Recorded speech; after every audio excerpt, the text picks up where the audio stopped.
welcome to the JD Power Travel Podcast. I'm Michael Taylor. I'm the Managing Director of Travel, Hospitality, and Retail at JD Power. And Dan Sharp, one of our producers, tells me this is our 50th podcast, 50, and I thought that was worth mentioning at the top here. And it's just going to be me today, unfortunately, folks. Andrea is taking a little break from the podcast business, and we have Sarah Baggett here with us. Hello, Sarah. Hi, Mike. Thanks for having me. Okay. Well, one of the things that we wanted to mention in this podcast also is the upcoming release of our North American Airport Study, which we've been doing since, I guess around 2000, year 2000 or something like that. And we basically try to track 66 or so North American airports, North America defined as U.S. and Canada. And I think we have about 65 this year. We're still having some sampling issues left over from some of the COVID byproducts of airlines reducing flights to certain airports. So we missed one this year. But we're trying very hard to get all 66 of them for the next time around. But anyway, that comes out September 20th, and there will be a webinar sort of like this, only with some video as well. And Sarah is also, she produces that as well. So if you've got an inclination, you'd like to get an invite, just send us an email or get in touch with me at michael.taylor at jdpa.com, and we'll send you an invite for that. It'll be September 20th this year. So, in any event, Sarah, we're going to talk about airports, airport design on this particular podcast. So, I thought we'd maybe start off with maybe if you had a question or something you had developed. Would we get into the topic? Absolutely. Well, something that's interesting about airports to me is we don't often think about the design until maybe we have a bad experience, right? So that's something that comes up. Can you talk a little bit about, in broad strokes, just sort of what makes a great airport? Sure. The phrase I use the most often when I talk about airport design, and I've been doing this we were just talking before in the green room. I think I've been with JD Power almost 25 years now, and doing airports that entire time. So when I think about what the data says about airport design, there's one big overriding philosophy that I think of. There are two ways to build an airport. One is for people and one is for airplanes. And that drives an awful lot of what happens afterwards. And so the folks who are designing or redesigning an airport have to make that choice. Do we want really efficient airplane operations, being able to move aircraft around the field, around the buildings, onto the taxiways and onto the runways and those kinds of things? Or do we make it a little more difficult to move aircraft around on the field and make it a little bit better for the people who are inside the building? And I really think that you do have to make that choice of which one do you want. And the examples I use are, for example, if a good example is Atlanta, Hartsfield, which is basically a very big hub for Delta Airlines. And if you look at an overhead map or a map of the buildings at Atlanta, you'll see that there's basically kind of oblong boxes stacked on top of each other. And that the reason for that design choice is simply that oblong box is a much easier way to move aircraft around. And that's really what you want at a transfer airport, is the ability to move aircraft around very, very efficiently. And to a certain extent, the inside experience for the passenger becomes a little bit different. One is that you're going to have a lot more walking being done, because these oblong boxes, obviously, you're going to come in at a certain point, walk to one end or the other to get to your gate. But that does, again, help the aircraft move around the buildings themselves and get onto the taxiways. Mm-hmm. And the other way, if you're looking at it, you make that choice and you say, let's build it for the passenger. What we found in the JD Power data is there's a high correlation with airports that have kind of an X shape to them, or an exploded X, as I like to describe it. The prototypical X design would be, for example, Pittsburgh Airport. Where you're traveling from a secure side onto the air side, where you would actually get on the aircraft, and you're coming in the middle of the X, and you sort of have a mall type environment there, where you can mass the food and beverage. And it also has a little bit of a benefit for people that they don't feel they're very far away from their gate. If they're in the middle of the airport and they feel it's equidistant to walk from one place to another. So that would be a very good example. An exploded X would be, for example, what you might find at Tampa, or you might find that at Orlando Airport, where you're basically looking at some kind of obtuse shaped U's that are kind of stuck together in the middle, and that's sort of a a compromise design.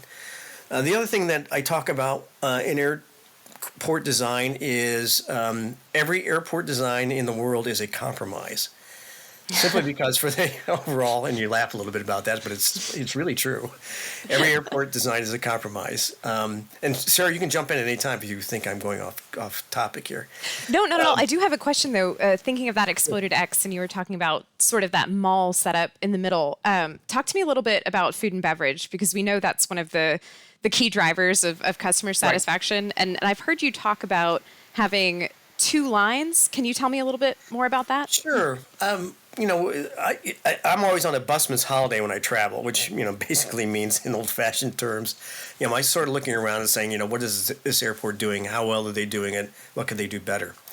And some of the designs I see are, again, very big compromises. Where do we put the food and beverage? How can we get plumbing and sanitary to certain spaces on the airport and deliver goods and services so that people can buy them from the airport vendors?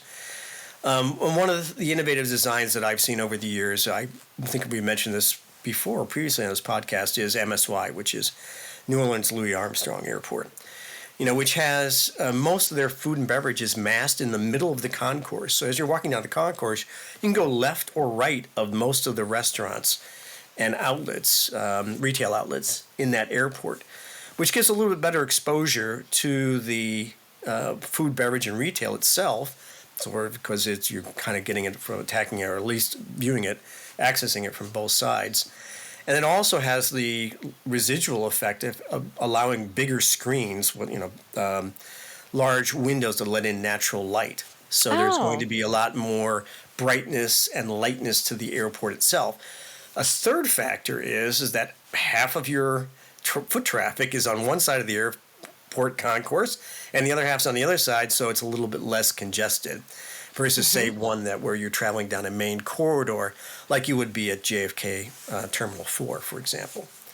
Does that affect the sound at all? I know, as a person who gets overwhelmed by a lot of sound at an airport, especially with all the echoing, does sort of splitting things up like that, does that help as part of the audioscaping, or is that a whole different tactic?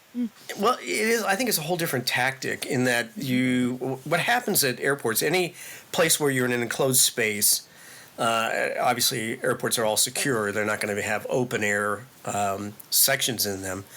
But every time you have a ceiling, floors that get a lot of traffic, and obviously walls, you're going to have sound that's going to be trapped in a space. And again, if you go down to MSY, you'll see that the vast majority of the airport, if you look up at the ceiling, which is the last thing that people look at in an airport, they mostly look at the signs, then they look at the seating, then they look at the floor, and eventually they get around looking at the ceiling. But you'll see the ceiling is multi-leveled and baffled, as it's known in the industry, the construction industry.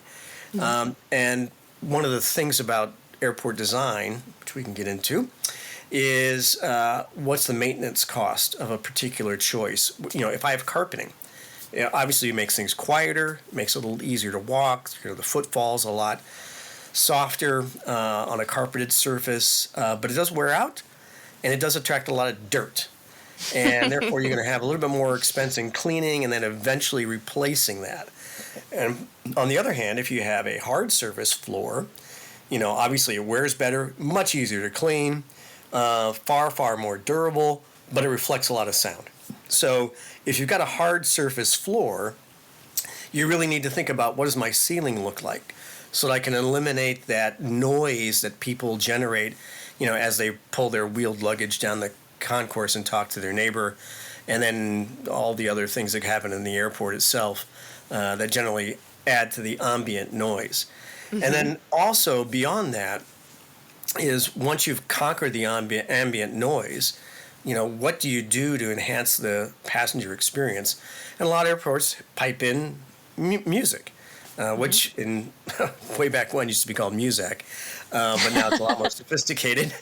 And one of the airports I think does an excellent job, and I believe I've mentioned this on this podcast before, is Salt Lake City. With their new terminal, does a great job of managing the ambient sound based on the baffling they have, not only in the ceiling but also in the sidewalls. And then they also have some very relaxing and sometimes stimulating music selections that really do, I think, add to the experience in that new terminal. Mm-hmm. So those are some of the things that go into airport design. Am I going to build it for people? Am I going to build it for airplanes? What about my maintenance costs? What do I think about the budget? How am I going to handle the sound? How am I going to handle access to goods and services as people go through the airport itself? So those are some of the big topics. And I have to ask, because this is something I've noticed in several airports, is I don't feel like the bathrooms are always built for aesthetics. I feel like the floor tiles are always a hideous pattern. Can you tell me about that? Is that to do with cleaning and that sort of a thing? Yes, it does, as a matter of fact. So I do spend quite a bit of time talking about airport bathrooms, which sometimes embarrasses my wife. But it's a key. If you had to pick one thing as a signal to the passenger that the airport cares about you, it would be their experience in the restrooms themselves. And you talked about, for example, the floors, which sometimes have hideous patterns in them. And one of the things we found in the J.D. Power data is that there are several factors that go into the airport bathroom floor that make it a good bathroom or a bad bathroom. No matter what you do or how often you clean it, a floor that has a monochrome coloring scheme, it's gray or it's blue or it's something else, peach, for example. One of them I've seen has been peach. And then the amount of grout that you have to the tile size, because the grout attracts the dirt, and then the geometric patterns that are on the floor themselves. So if you imagine a chessboard as being the kind of classic geometric structured design, and that really is a lot of times in public restrooms, that was the norm for quite a bit of time. And hexagonal tile. If anybody's ever been to Chicago, you can see hexagonal tile in almost half the bathrooms still. And that's something from 100, 120, 130 years ago. But if you have geometric patterns on the floor, any debris, dirt, or suspicious liquids, as we call them in the business, is very apparent because it breaks up that geometry that you see on the floor. So one of the things we've seen in the data at J.D. Power is that if you have a sort of a random pattern on the floor, it hides the dirt, the suspicious liquids, and the debris better. And one of the other things we've seen especially in recent airport bathroom design, comes into the philosophy that I call distraction.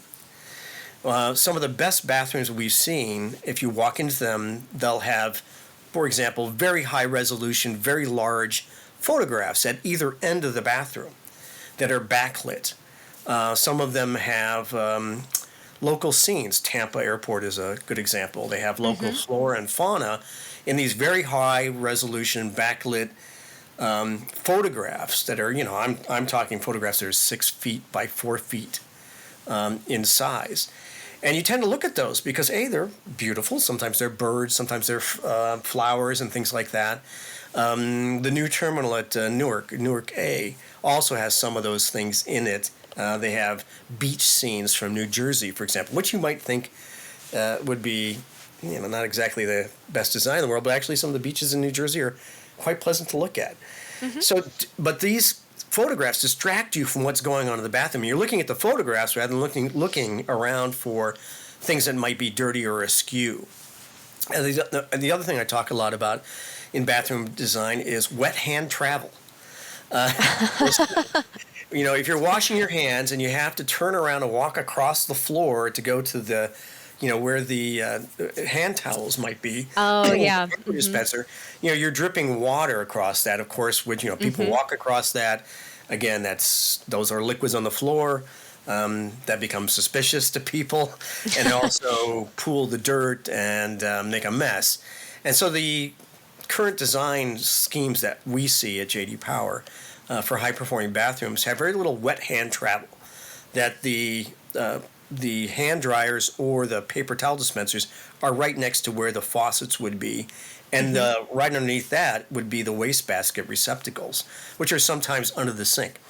And again, as we talked about, when you make that choice of hard floor versus carpeting and what your maintenance schedule is going to look like, the maintenance for those smaller below the sink receptacles is a little more expensive because you have to obviously have more plastic bags and you have to change them more often. So you're generally paying people more who are maintaining the bathrooms. But distraction in an airport bathroom, random patterns on the floor, and wet hand travel are probably the key design elements that we see in the data that work really well at airports today. That is so interesting. It really is about compromise, as you said at the beginning, It is, all of yeah. these decisions. Yeah, Right. yeah. Yeah, when we look at, I go through various terminals that have renovated themselves, have, built around previous structures. The cheapest way to enlarge your airport is just to build a building next to the one that you already have and make it longer. And, I'm always reminded of where I went to college. We had the world's biggest student union. And it started off as a relatively small building, but they just added on to it and it became sort of a jigsaw puzzle. Mm-hmm. And there were like 14 different ways to traverse the building, depending on what you wanted to do and where you wanted to go. And that's what happens, I think, in airports a lot. And then that leads to other problems like signs and directions and confusing the people. One of the, that long oblong box that we talk about, those are the easiest airports to navigate because you're just counting up and counting down as you go through the gates, A1 to A15 this side, A16 to A30 on the other side, and you know which way you're going, when you're counting up and counting down in there. But if you have airports that are relatively complicated and have been added onto as modules, you can easily get the passenger lost, and signs and directions at decision points become much more problematical, and the key to really having good signs and directions and have people get to where they want to go in an efficient manner. Yeah, you want that experience to be as not frustrating as possible, right? Correct. That's correct. Well, Especially with the crowds we see today. So that's right. Well, and that's perfect lead-in, Mike, because that's my last question. Okay. I know this has been a very busy travel season. We've seen airports just slam jammed full, flights absolutely full, and we've talked about some big improvements that airports can do to increase satisfaction, that sort of thing. What's something small, a single improvement that an airport could put in place that can make a big difference that's not necessarily a full-on renovation? Is there anything like that? Oh, gosh. We just talked about size and directions. Everybody thinks that's cheap, but that's not. I mean, that's usually a multi-million-dollar project to do that. Some of the smaller things that I think they can do, one thing with a cheaper version of signs and directions from the airport campus, and getting people into the right parking lots or drop-off areas is probably the key thing. Oh, sure. The access roads, it's not cheap. This is not a cheap solution, but it is setting up for success kind of thing. Some of the airports that we see have a very convoluted way in which to get to the airport. Unfortunately, not to pick on Boston, but Boston has a very challenging way to get to the airport. You've got to either go through the Ted Williams Tunnel, pop up and take a very hard left-hand turn and try to figure out where do I want to park or where do I want to drop someone off at a particular airline, and I'm constantly making a left-hand turn as I'm doing that, or there's another road on the far side of the airport that's very difficult to get to from most of Boston. And then, again, not to blow the MSY's horn, New Orleans, Louis Armstrong, but they have an excellent design for a very wide, sweeping, gentle curve approaching the airport where people have the time to pick up the signs and directions that they want to see or have to see in order to get to their particular parking lot that they've pre-chosen, or to get to the drop-off area in front of the airport. And it gives them the time and the ability to make those decisions as they see the signs and directions. Another good one is PDX, which is a very long approach drive that's a straight shot with a couple of stoplights in it, but still is a straight shot, and allows you to set yourself up into the lane that you want to get to, whether you want to go to parking, drop off, or long-term parking. So I don't know if those are exactly cheap and easy ways to do it, but those are at least some of the things I see that really make an airport experience better. And if you don't have that experience at the beginning, you don't have that good experience at the beginning the access. You're not going to have a good experience as you go all the way through food, beverage, and retail. You won't feel like you have the time to wander down the concourse and enjoy what the airport is offering you today. Well, that's exactly right. And we want those non-aeronautical revenues, right? We want Right. people spending that money. Yeah, NAR. It's a good phrase to know. Well, anyway, I think that probably we've gone on for quite a long here. I think it's going to be almost 20 minutes here talking about airports, and you'll have to stop me here, I think, Sarah. Hey, we could go on forever, and we hope people will join us on the webinar so they can learn even more. Yes, that's, again, September 20th. So thanks very much to Dan Sharp and to Sarah Baggett, who set these things up every month for us and do a fantastic job. And we will see you the next time when we have Andrea Stokes come back, and we'll be talking about travel at JD Power next month. And we'll see you then.